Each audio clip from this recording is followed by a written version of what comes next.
Have you ever wondered if the silent world beneath the waves is also a world of feeling? For years, a common belief has held that fish, with their seemingly simple brains and lack of expressive faces, are immune to pain. This idea has shaped everything from how we treat them to the laws meant to protect animals, which often leave fish out entirely. It's a convenient loophole for many, allowing for the continuation of practices that would be considered cruel if applied to other animals. But what if this long-held assumption is wrong? What if the science tells a completely different story, one that challenges our deepest beliefs about these aquatic creatures? Recent neurological studies are peeling back the layers of this very question, and the findings are nothing short of revolutionary. We're discovering that the inner lives of fish are far more complex and sophisticated than we ever imagined. Let's dive deep beneath the surface and explore the compelling evidence that is rewriting our understanding of fish and their capacity to experience the world. This journey will challenge the ethical loophole that has long separated them from other animals. For a long time, the argument against fish pain centered on a key difference in brain anatomy. Humans and other mammals process pain in a part of the brain called the neocortex. Since fish don't have a neocortex, the logical conclusion for many was simple: no neocortex, no pain. This argument seems straightforward and scientifically sound, providing a comfortable justification for practices that affect billions of fish every year. It painted a picture of fish as simple, unfeeling automatons, reacting to stimuli but not truly experiencing suffering. However, this line of thinking overlooks a fundamental principle of evolution: convergent evolution. This is the process where different species independently evolve similar solutions to the same problem. Think of the wings of a bird and the wings of an insect. They serve the same function, flight, but have completely different structures and evolutionary origins. Could the same be true for pain? Scientists began to ask if fish might have developed their own unique neural pathways for processing pain, pathways that are different from ours, but achieve the same result. The absence of a neocortex doesn't automatically mean the absence of the experience it facilitates. This question opened up a new frontier in animal neurology. Researchers started looking beyond the simple comparison of brain parts and began investigating how fish actually behave and respond when faced with potentially harmful situations. The results of these new investigations started to paint a dramatically different picture. The evidence began to mount, suggesting that the no neocortex, no pain argument was an oversimplification, a conclusion drawn too hastily without considering the incredible diversity of life on our planet. To understand if fish feel pain, we first need to define what pain is.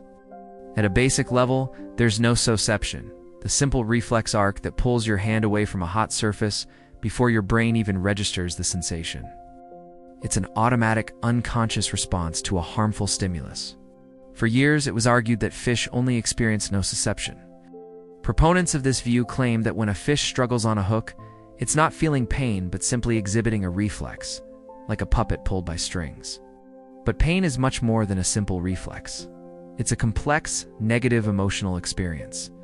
It involves not just the immediate sensation, but also fear, stress, and a desire to avoid the source of harm in the future. True pain changes behavior long after the initial injury.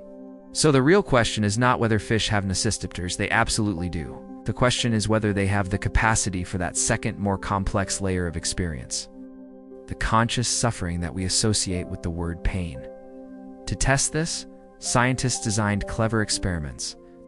They moved beyond just observing immediate reactions and started looking for long-term changes in behavior, the kind of changes that signal a genuine negative emotional state. These studies are the key to unlocking the truth.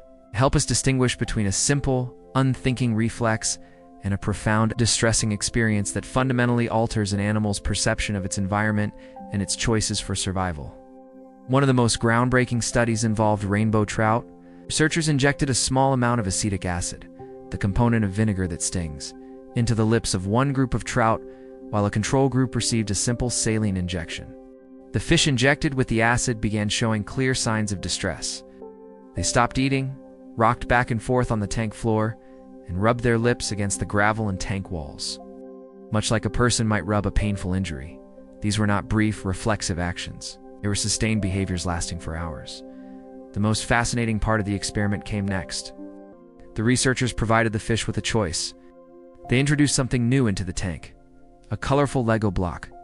Normally, fish are naturally wary of new objects, a behavior known as neophobia. The control group, the fish without the painful injection, acted as expected. They avoided the new object, staying in a familiar part of their tank. They were cautious and alert, prioritizing safety over curiosity, which is a typical healthy response. However, the fish in pain behaved very differently. Their attention was so consumed by their discomfort that their normal, cautious survival instincts seemed to be overridden. They appeared distracted and less aware of their surroundings, a state that in the wild would make them dangerously vulnerable to predators. This demonstrated that the pain wasn't just a physical sensation.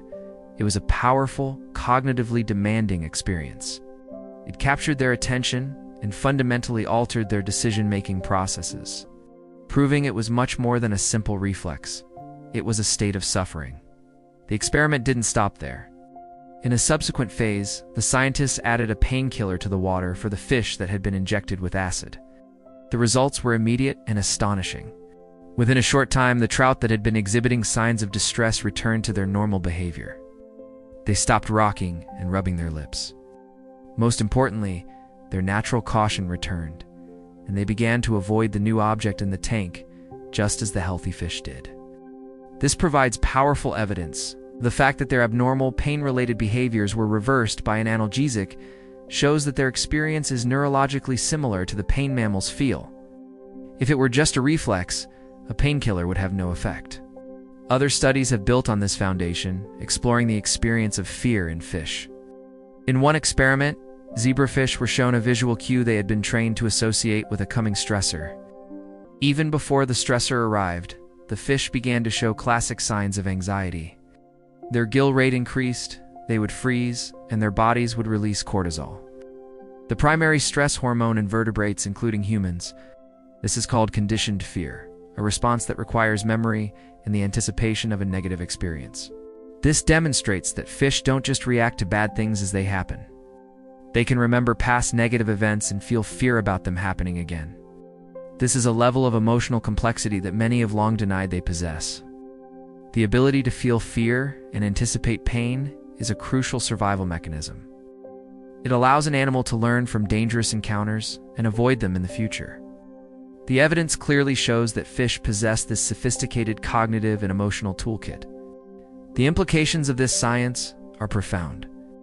It dismantles the argument that fish are unfeeling creatures, guided only by simple instinct.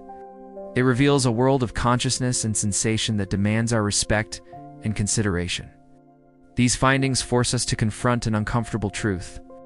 The pescatarian ethical loophole, the idea that it's acceptable to avoid certain animals but not fish, rests on a foundation that science has now proven to be false. If our ethical choices are based on an animal's capacity to suffer, then the scientific evidence makes it clear that fish must be included within our circle of compassion. Their pain is real, their fear is real, and their experience of the world is far richer than we have ever given them credit for. Ignoring this evidence is no longer a matter of scientific debate. It's a choice to look away from suffering. The neurological and behavioral data is clear and compelling, challenging us to align our actions with our stated values of kindness and cruelty avoidance. As we learn more, the arbitrary lines we've drawn between different kinds of animals begin to fade. The silent scream of a fish is, in its own way, just as real as the cry of any other creature in pain. The science is no longer ambiguous. The neurological pathways may differ, but the experience of pain and fear in fish is a scientifically validated reality. Their complex behaviors, their hormonal stress responses, and their ability to learn from negative experiences all point to one undeniable conclusion. They are sentient beings, capable of feeling and deserving of our protection. It's time for our laws and our personal ethics to catch up with the science. The world beneath the surface is not a world devoid of feeling. It is a world full of lives that matter. Thank you for joining me on this deep dive into the science of fish sentience. If you found this information eye-opening and want to explore more topics that challenge our perspectives on the animal world, be sure to subscribe to my channel, Be Kind Fair.